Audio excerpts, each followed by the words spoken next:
Orders of the day. Ballot item number 42, Order M97, second reading of Bill 97, an act to encourage the purchase of vehicles that use natural gas as a fuel. Mr. Bailey. The member for Sarnia-Lambton. Mr. Speaker, I move second reading of Bill 97, an act to encourage the purchase of vehicles that use natural gas as a fuel. Mr. Bailey has moved second reading of Bill 97, an act to encourage the purchase of vehicles that use natural gas as a fuel. Pursuant to Standing Order 98, the member has 12 minutes for his presentation. The member for Sarnia-Lambton. Thank you, Mr. Speaker. I'm honored to rise in the House today and discuss what I believe is a very important bill, Bill 97, an act to encourage the purchase of vehicles that use natural gas as a fuel, or as I am calling it, the Natural Gas Superhighway Act of 2013. I would like to begin, Mr. Speaker, by recognizing those guests that have joined us for the debate today. They are seated in the Members' West Gallery, and joining us are Mr. Tim Egan, President and CEO of the Canadian Gas Association, Murray Logan and Wayne Blankhorn of Ferramore Energy Solutions, Brian Shaw and Paul Ungerman from Union Gas, Mr. Richie Murray from Enbridge, and Mike Tremaine of Enbridge, and Robert Service of Enbridge. And sending regrets is Ms. Alicia Milner, President of the Canadian Natural Gas Vehicles Association. Please give them a round of warm applause. Mr. Speaker, my guests are here today because they care about the direction of our province, as we all do. They believe, like I and you do, that natural gas as a transportation fuel is an opportunity to do what is right, both for our natural environment and our business environment. That's right. Mr. Speaker, in his recent report, A Question of Commitment 2012, a review of the Ontario Government's Climate Action Plan results, Ontario's Environmental Commissioner reports that because of the sheer volume of cars and trucks on the road today, Ontario's transportation sector continues to be the largest source of greenhouse gas emissions in the province. Almost 9 million vehicles, Mr. Speaker, were registered in the province in 2010, and because of increased trade, the development of supply chain management systems, and just-in-time delivery models, the number of large freight vehicles on the road has doubled since 1990. Not surprisingly, this sector has witnessed a significant increase in its emissions. Today, of those nearly 9 million vehicles on the road in Ontario, medium and heavy-duty vehicles make up just 3% of that traffic, yet they contribute almost 30% of greenhouse gas emissions that come from on-road sources. Mr. Speaker, if the Government of Ontario is serious about reducing greenhouse gas emissions, then it is time that we as legislators look at offering real alternatives to those who operate medium and heavy-duty vehicles in our province. One way that we can do that is by leveraging the ongoing development of North America's vast gas deposits. Interest in natural gas, Mr. Speaker, as a transportation fuel isn't new. Past support from federal, provincial, and private sector initiatives led to over 35,000 light-duty natural gas vehicles like buses being put on the road in Canada many years ago. Unfortunately, because of previous market conditions, that critical market uptake needed to grow that market did not occur. But as we are all aware, in the last 5 years, access to the supply of a readily available natural gas in North America has changed that outlook dramatically. Mr. Speaker, new opportunity is being created across this continent. Canada and the United States have been given that opportunity to dramatically shift their current energy supply makeup and at the same time stimulate their slow growth economies. Even in 2012 State of the Union address, the United States President Barack Obama stated just that, quote, "We have a supply of natural gas that can last America, this continent, nearly 100 years. Experts believe this will support more than 600,000 jobs by the end of the decade." Wow. End of quote. Mr. Speaker, don't let this message be misconstrued. Natural gas is not going to be the be-all and end-all of energy supply. Rather, it will be a very significant piece of that puzzle, an extremely abundant, safe, and affordable piece, which is yet to be recognized for its full potential.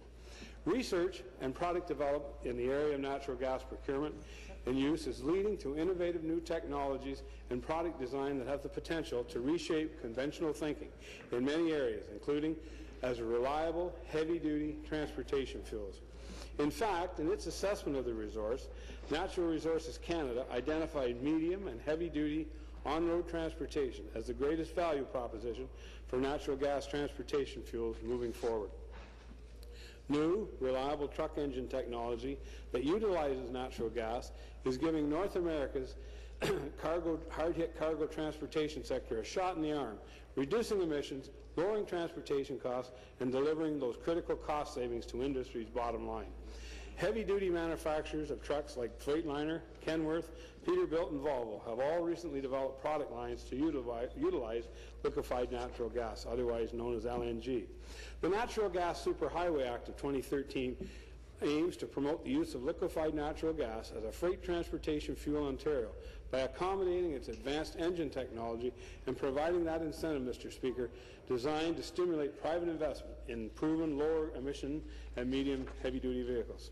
Specifically, this bill calls upon this Legislative Assembly of Ontario to enable the Lieutenant Governor and Council to make regulations prescribing higher weight limits for vehicles that use liquefied natural gas as a fuel.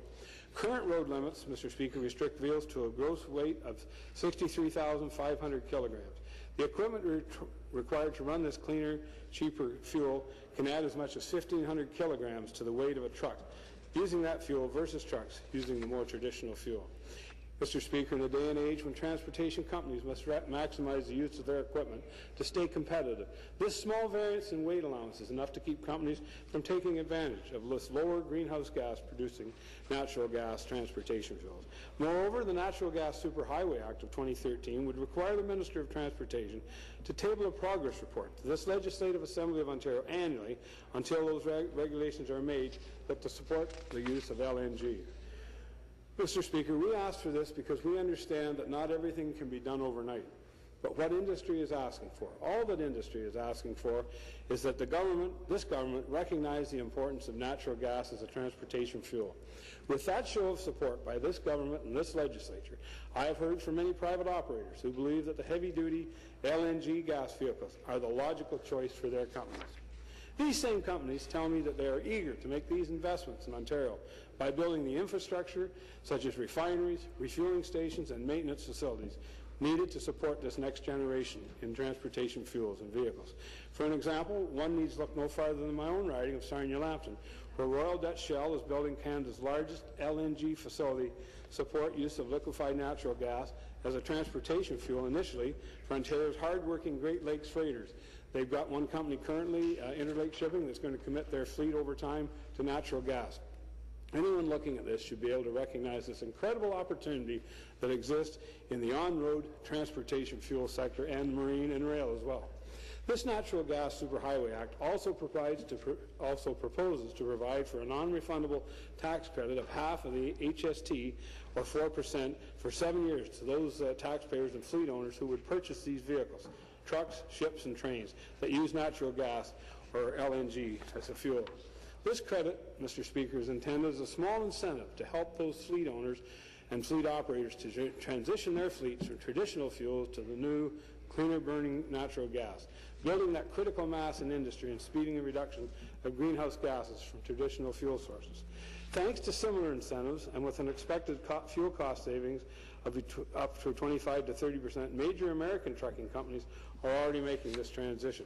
Moreover, the province of Quebec has taken early action by offering fiscal incentives to encourage their commercial fleets to purchase natural gas vehicles. The one main fleet there is Robert Trucking.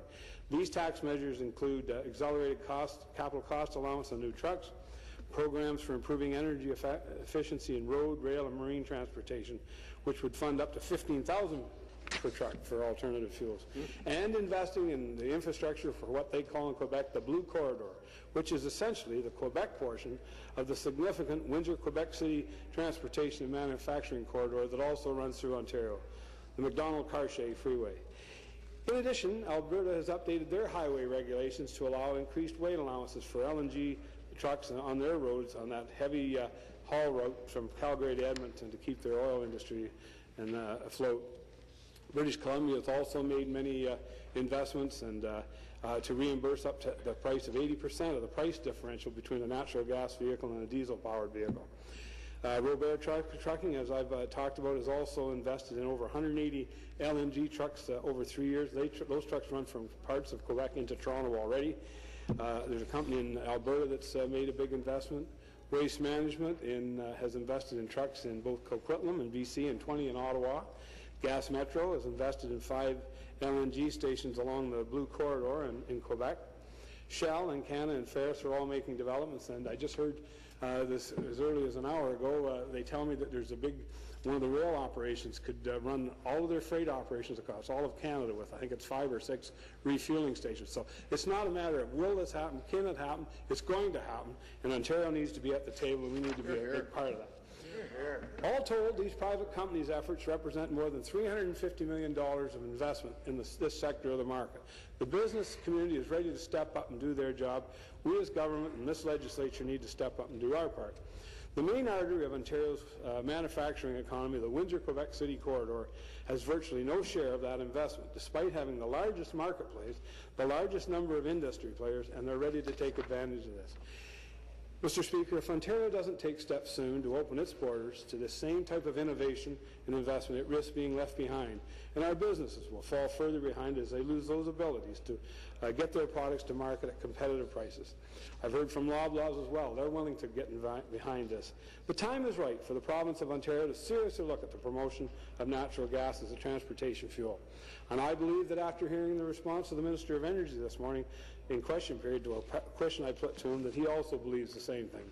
I ask members that are here today to support Bill 97, the Natural Gas Superhighway Act of 2013. By doing that, we as a legislature can move this important piece of legislation to committee, where we can hear from all of the industry stakeholders about the importance of opening the Ontario market to investment and opportunity that comes with its clean, abundant, and North American energy source. To reiterate, the intent of the natural gas bill is to ask the Lieutenant Governor and Council to make those regulations about weight limits, as well as require the Minister of Transport to make a progress report every 18 months. To provide for a non-refundable tax credit of half of the HST for 7 years to those taxpayers who would purchase those vehicles. Mr. Speaker, I want to thank you for the time you've allowed me today, and I want to thank all of my colleagues that are here today that are going to speak on this bill, and I look forward to the rest of the afternoon and a very fruitful debate. And again, I want to thank all the stakeholders that showed up here today, and I look forward to the rest of the debate. Thank you. For the debate.